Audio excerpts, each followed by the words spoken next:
Ljudi, šta ćemo? Znate vi dobro šta ćemo? Samo okupali. Dobar. Nisam ga palio 4 dana, 5. Koliko već, dok su bili ovi praznici novogodišnji. I stvarno bio je red malo da ga upalim zbog akumulatora, jel da? Pa kad ga već palim zbog akumulatora, ajde onda i da odem na posao skuterom. Znate već kako to ide kod mene. Dobro. Sad će meni biti malo zeznuto da izađem tamo gdje inače izlazim, jer kad su komšije čistile stazu, nabacale su sneg baš ovdje gdje je moj ovaj izlaz, da tako kažem. Ali ajde, probat ću ovdje.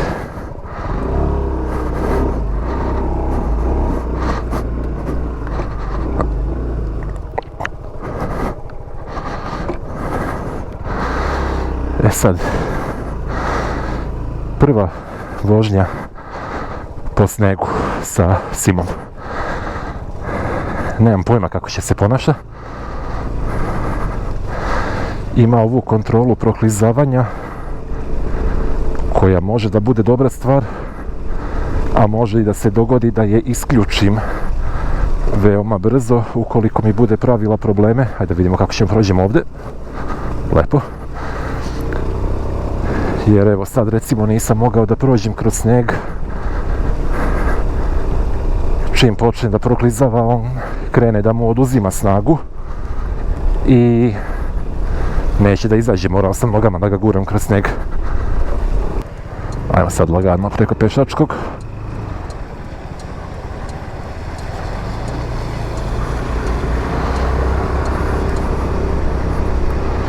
Osjećam kako malo proklizava zadnja guma.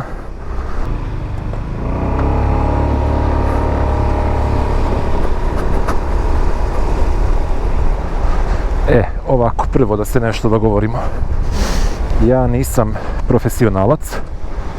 Ovo nisu profesionalni savjeti i uputstva kako da vozite po snegu. Ako mene budete slušali i polomite se negdje, ja nisam kriv. To je prva stvar.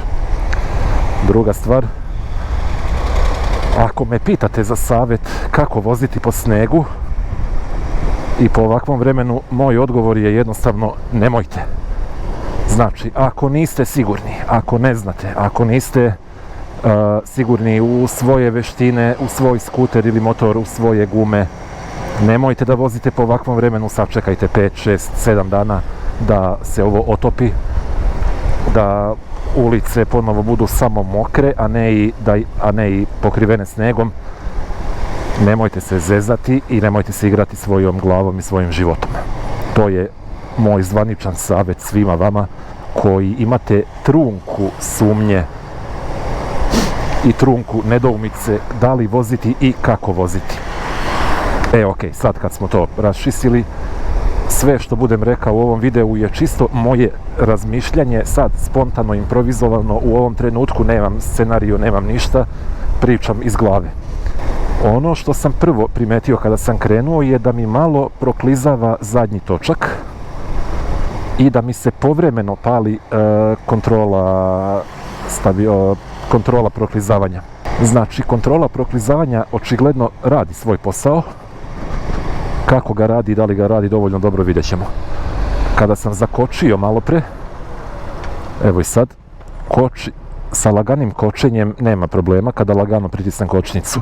Na prvom semaforu kada sam krenuo od kuće sam malo jače pritisnuo namjerno, čisto da je isprobam i osjetio sam kako ABS radi, ali nije bilo problema, nije mi proklizalo ništa.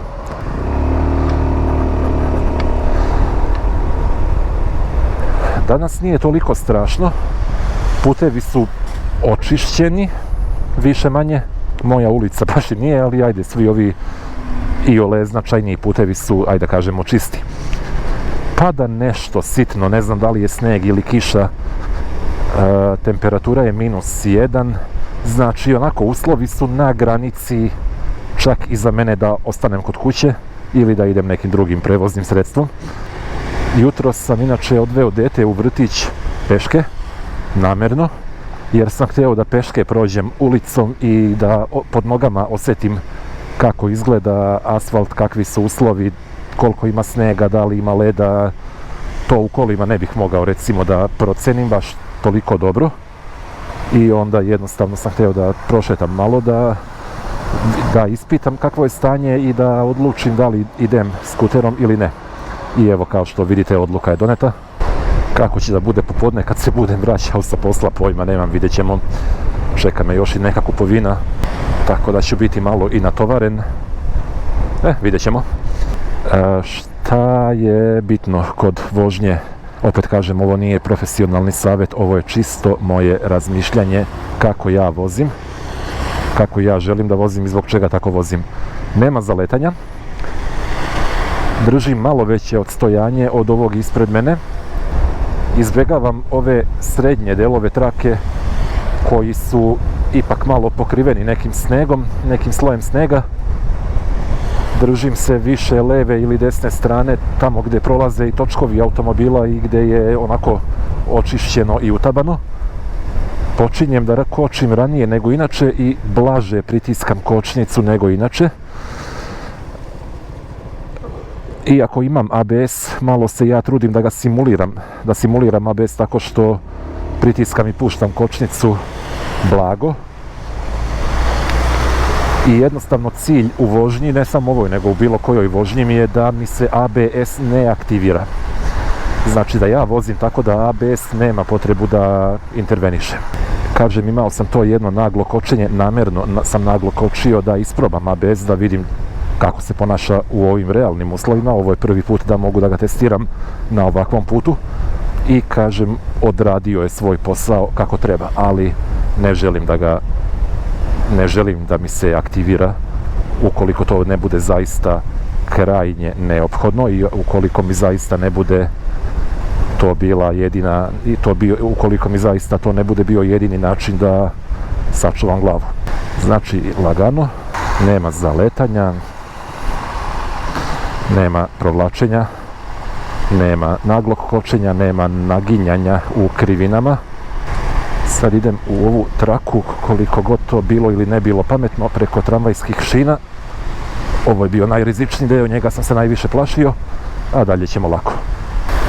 Ja na skuteru, kao što znate, ako me pratite, već neko vreme imam gume Michelin ili Michelin City Grip 2. Kažu da su to jedne od najboljih guma za ovakve uslove. Ajde da vidimo. Evo, za sad nemam zamerke. Kažem, malo mi je proklizala ova zadnja u jednom trenutku. Možda je to bila i moja greška, možda sam ja malo nešto pogrešno uradio, napravio neki nagli potez.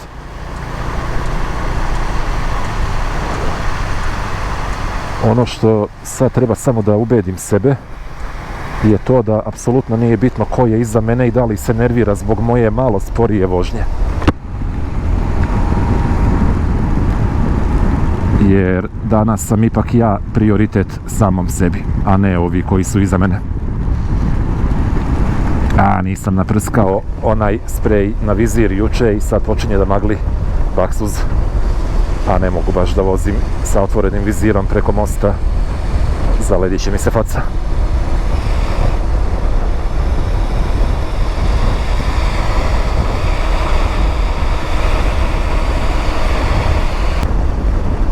Ono što bi trebalo da uradim u povratku je da svratim na neku benzinsku pumpu da proverim pritisak u gumama. Bilo je dosta hladno ovih dana, ja nisam pipao skuter bukvalno jedno, koliko, 4 dana, 5, i stvarno ne znam u kakvom su stanju gume. Deluju ok za sad ovako. Moj subjektivni osjećaj je da su dobro naduvane. Možda bih ja mogao i sada da produžim odmah do Nisove pumpe, da proverim gume pa onda da se vratim do firme. Da, inače ove mafove za ruke koje sam kupio nisam namontirao jer nije mi bio pri ruci alat koji mi je potreban. Sada sam poneo to što mi treba. Sad ćemo samo ovdje polako, ima ovdje ona metalna, prošao sam je. metalna ona rešetka, ploča, šta je već. Malo sam prekinuo tok misli. Kupio sam one mafove, to ste vidjeli u jednom od prethodnih klipova, sad ne znam tačno ni koji je bio po redu jer malo kačim ove koje snimam ovih dana, hladnih dana, malo kačim one koje sam snimao ranije pre nekih 15-20 dana, pa ukapirat ćete već šta je prošlost, šta je sadašnjost. Dakle, kupio sam mafove i nisam ih još namontirao jer nisam imao potreban alat kod sebe. To je bukvalno jedan mali imbus ključ koji mi je potreban, a koji nije bio u tom pakovanju. Mislim, mogli su i to da uključe, ali ajde, nema veze. Za te pare očekivao bih bar to jedno malo parče metala. Sad sam poneo od kuće šta mi treba od alata. Bilo mi je nezgodno da ga montiram jutros tamo kod zgrade jer niti mi je zgodno tamo da stojim pored skutera. On je bio sav pokriven snegom. Htio sam da ga upalim i da krenem da vozim što pre. Pa ću da vidim sad negdje ili u garaži kada stignem u firmu ili tako negdje. Negdje ćemo ga već namontirati. Ovi tragovi od snega nisu strašni, može i preko njih da se vozi normalno, samo je bitno da prođete pravo. U stvari ne, izvinjavam se, ne mogu da kažem bitno je da prođete pravo, to bi djelovalo kao savjet koji ja vama dajem, a to sam rekao da neću da radim, jer nisam stručnjak za vožnju po ovakvom vremenu. Ono što ja radim je prođem preko njih pravo, ne okrećem korman, ne naginjem skuter, kočnicu ne pipam, znači samo pravo, uspravno, bez bilo kakvih inputa na skuter, bez okretanja, naginjanja, kočenja i svega sličnog. E sad ja znam da vas možda nervira ovo malo ovdje što je mokro i što gledate ove kapljice vode. Ne znam nikakav je objektiv. Ali šta da radim, nemam brisače. Inače, video sam u vremenskoj prognozi da najavljuju ovih dana i neku ledenu kišu i još snega i onda očekujem, znajući kakav je Beograd put i kakve su naše zimske službe, očekujem da baš i neće biti izvodljivo voziti u narednih 5-6 dana. Sad još ide i ovaj julijanski Božić, pa će tu biti nekih neradnih dana, pa onda opet tamo vikend, tako da je pitanje koliko ću voziti u narednih 7-8 dana i onda sam jednostavno htio da iskoristim bar danas, eto malo da se provozam, pa makar i po ovakvom vremenu. A sad znate vi meni je neko bolesno zadovoljstvo da vozim po ovakvim vremenskim uslovima. Stvarno čovjek mora da bude malo nenormalan da bi ovo radio. Ovo polukružno sam izveo 5 puta sporije nego što bih inače, ali to je jedini način. Gledao sam da mi skuter bude potpuno prav i samo da okrećem korman u stranu. Ne želim da ga uopšte naginjem po ovakvom vremenu. E sada vidimo gdje bi ovdje mogao da bude kompresor. Gdje bi mogao da bude. Tečnost za stakla. Kompresor za vazduh, ja ga ne vidim. Čekaj. Izvini, kompresor za gume, jel ima? Tamo važi, hvala. Aha, evo ga, okej. Sad ćemo samo da vidimo kakav je ovo kompresor. Ako je onaj automatski, ne može na ovaj. Ovaj sam pokušao da koristim kad sam vozio Mustanga i samo mi je izduvao gumu. Dodatno treba mi onaj, da kažem, ručni, što se pritiska ona ručica da krene da duva. Ništa. Vjerovat ćemo da su gume dobre, šta da radim. Pa ću da se vratim u povratku na OMV ili tako negdje, pa ćemo da vidimo. Može, nema ništa. Idemo.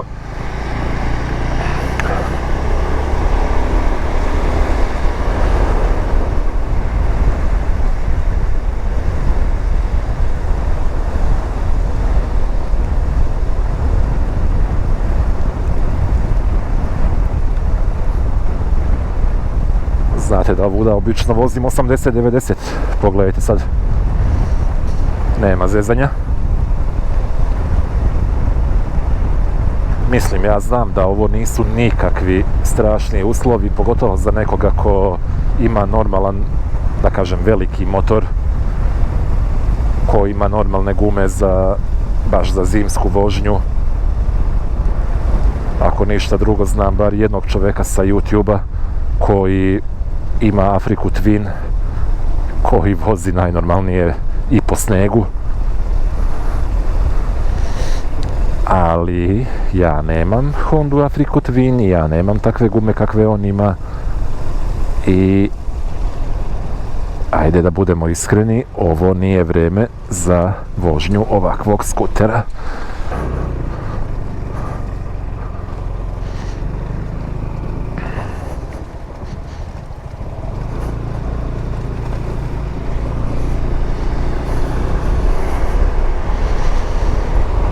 Šta sam htio da vam kažem još, da znam da ja na svom kanalu propagiram vožnju skutera po svim vremenskim uslovima, kad je hladno, kad pada kiša, pa čak i kad pada sneg, ako na putu nema snega, ako se na putu nije zadržao. Ako ga ima, kao što ga sad ima na pojedinim dijelovima puta, kao što vam rekoh, samo ukoliko ste potpuno sigurni u sebe, u svoje znanje, veštine, u svoj skuter, motor, u svoje gume, krenite u vožnju. U suprotnom parkirajte, sačekajte nekoliko dana, bolje je da se tih par dana ne vozite i da vam zbog toga bude teško, nego da napravite grešku i da vas jedna sekunda košta povrede života i materijalne štete. Ne nužno tim redom po listi prioriteta.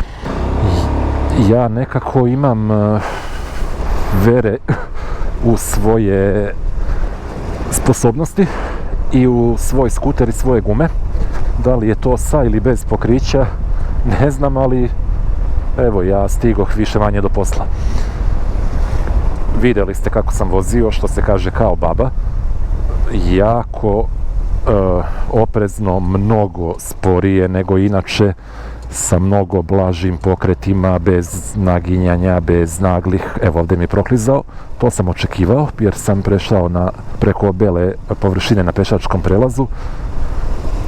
Očekivao sam i znao sam kako ću da ga iskontrolišem i kako da se tu ponašam.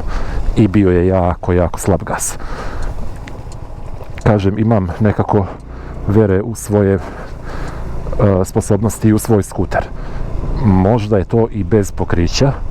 Meni je ovo tek druga sezona, ja imam nekih 25.000 km, možda ni toliko, čak nemam toliko, lažem, 21-2.000 km imam iskustva. Vozio sam svega 2 skutera u svom životu i kažem, ovo apsolutno nije... sad ćemo vidjeti kako ćemo prođemo ovdje. Ajde. Sad me kontrola proklizavanja zeza. Ovdje je neko mogao malo se potrudi da... Ja sad ovdje ne mogu da prođem, vidiš. A da li je realno? Oba. To je to. Majstori nisu mogli da očiste 5 metara na ulazu u garažu. Sad, ovaj pod je jako klizav, ovdje jako lagano. Dobro, ovdje je već sad suvo, super. Možda ja imam tragove snega na gumama, pa zbog toga neću da se još uvijek ovdje nešto zalećem. Inače, po ovom podu, u ovoj garaži vozim kao, što kaže, kao po jajima.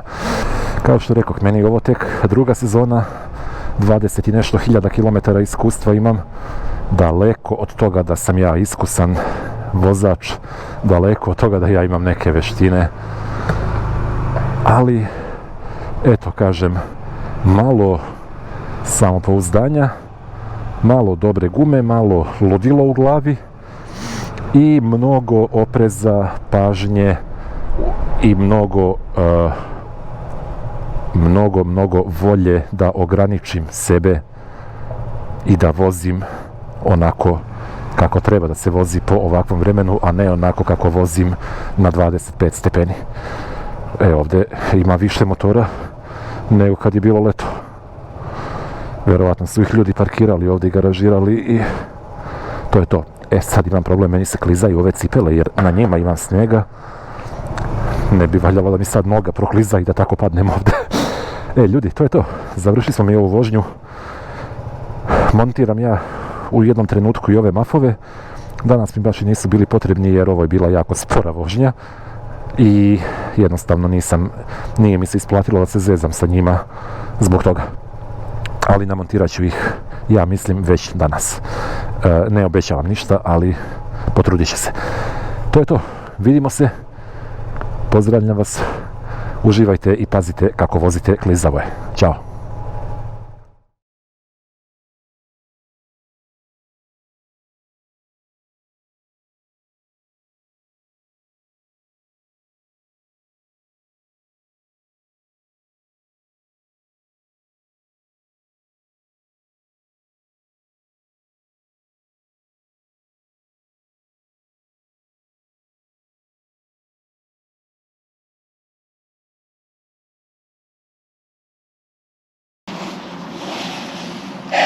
Na simu ništa ne možete da uradite bez one šrafilice na baterije.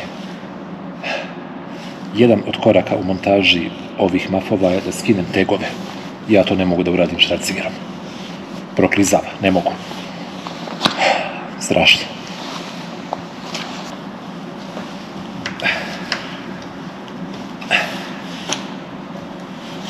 Ne može, džabe. Ostavljam ovo za neki drugi put. Pola sata izgubih, ali dobro. Sad bar znam da nemam sve od alata još uvijek. Idemo. Od sve muke sam išao još i u Superveru u kupovinu. 2 torbe sam natrpao. Sad mi je jedna ispod sedišta. Jedna mi je ovdje ispred nogu, zato mi je ranac na leđima, znači imam jedno 50 kila, nije 50 ali 10 kila više nego u dolasku. I idemo polako kući. Sad samo da vidim kako ću ja da prođem ovdje, ušao sam nekako, super.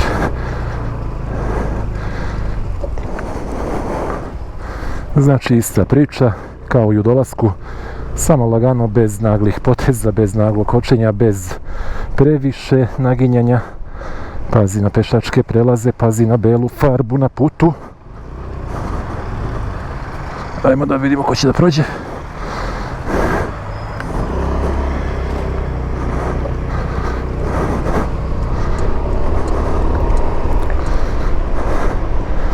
Hvala taksisti koji me pustio, video je da imam muku. Video je da nisam normalan što idem skuterom po ovom vremenu. Pa još i u nabavku.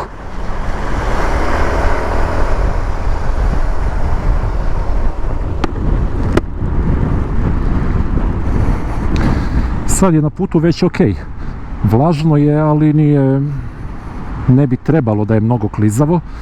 Temperatura je doduše i dalje tu negdje oko 0, tako da ne bih se ja igrao previše, ali je svejedno mnogo bolje nego u dolasku.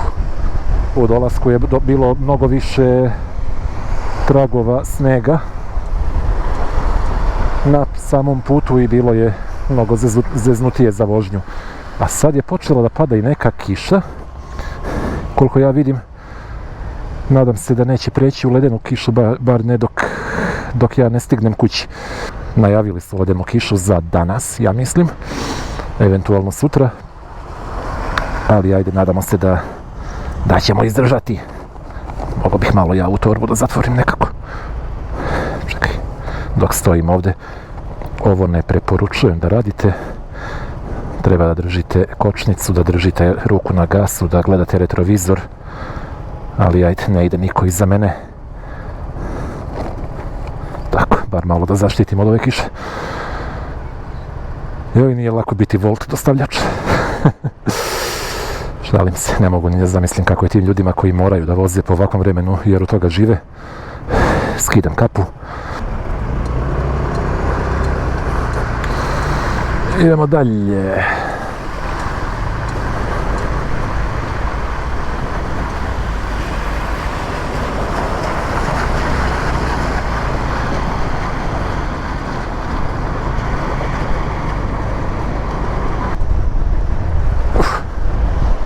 će nekad ove stepenike srediti na ovom prilazu mostu. Sad preko mosta moram da zatvorim vizir, tako da neću mnogo pričati, da mi ovo ne zamagli, pa se čujemo posle mosta. Ajde, ćao!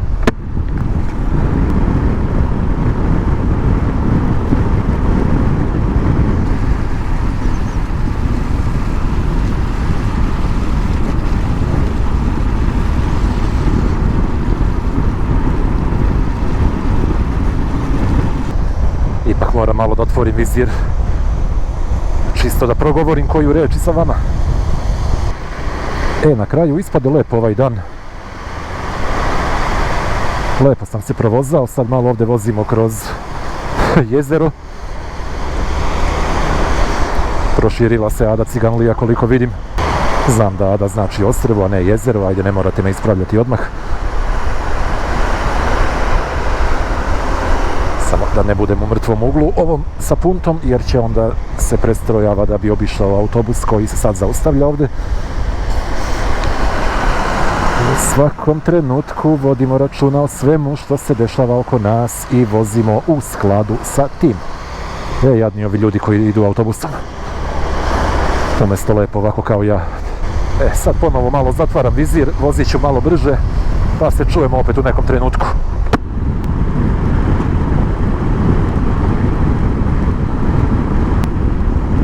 Kolika rupa. I ovdje ćemo sada se držimo preporučene brzine, pošto kaže da ume da bude klizavo, a ja ne bih da to provjeravam. Da li je znak u pravu ili nije u pravu. Možda jednog dana kada ovuda prođem kolima. Dobro, ne deluje strašno. Kažem, više manje je ok put, mokar, ali nema snega, tako da ne bi trebalo da bude većih problema. Ali opet, nikad ne znamo, jeli? Sad ja imam 3 opcije kako da stignem do svoje kuće. Jedna je da idem na sljedećem semaforu desno, pa u onu avanturu, kako žena i ja to volimo da zovemo, onim putevima koji ne deluju kao pravi putevi, gdje prolazim pored onih stepenica. Tu nema šanse da je neko čistio, možda ako je neki auto prošao, ako je neko bio dovoljno lud, tako da ne bih da se zezam da idem tamo. Druga opcija je da idem onom mojom glavnom ulicom, koja je prilično strma i ako nije dovoljno pročišćena, ni tamo sigurno ne čiste kamioni, ali ako nije dovoljno automobila prošlo i ako nije dovoljno sneg onako istopljen, ni tu neću moći da prođem baš bezbedno. Tako da idem, tako da ću da se ja odlučim za treću, malo zaobilaznu opciju, ali vozit ću niz najmanje nagibe i uz najmanje uspone. Treba će mi 2 minuta duže, što meni nikako nije problem, jer ja volim da se vozim. Plus, taksisti smo u mrtvom uglu, ubrzavamo. Kombi ne gleda kuda vozi, očigledno, to jest vozač kombija, malo šeta iz jedne trake u drugu. Da li gleda u telefon, a? Šta mislite? Sve dok to ne radi pored mene, dobro je. Malo neravnina. Šta je pešaci klizavo, a? Šta ja da kažem? Ne bi trebalo da je problem ni onoj mojoj ulici. Ništa, idem ja desno, idem ovim normalnim putem. Deluje da se ovo već topi što je na putu. Sad samo ovdje ćemo lagano preko pešačkog. Vidite i sami kako vozim, znači ne u autoškoli, ovako nisam vozio, ja mislim. Samo će biti problem ako neki drugi auto naiđe sad u susret. Kako ćemo tu i ko će tu kome da se skloni, saznaćemo uskoro. Opa, pa sad si naišao sa tim BMW-om.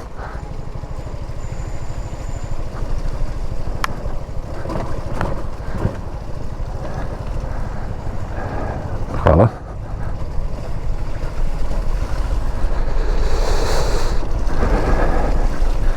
gospođo, najljubaznije bih vas zamolio da se pomerite sa puta, jer ja nemam gde.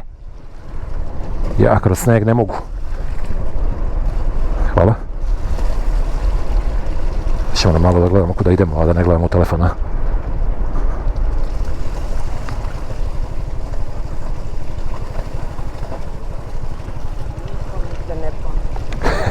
Kaže gospođa, niko mi se ne pomera. Veruj mi da sam u kolima pomerio bih ti se, ali ovako zaista ne vidim način. Sad, nagradno pitanje je kako ću ja da se parkiram, odnosno se popnem tamo na onaj moj deo trotoara. Jutros je bilo prilično zeznuto.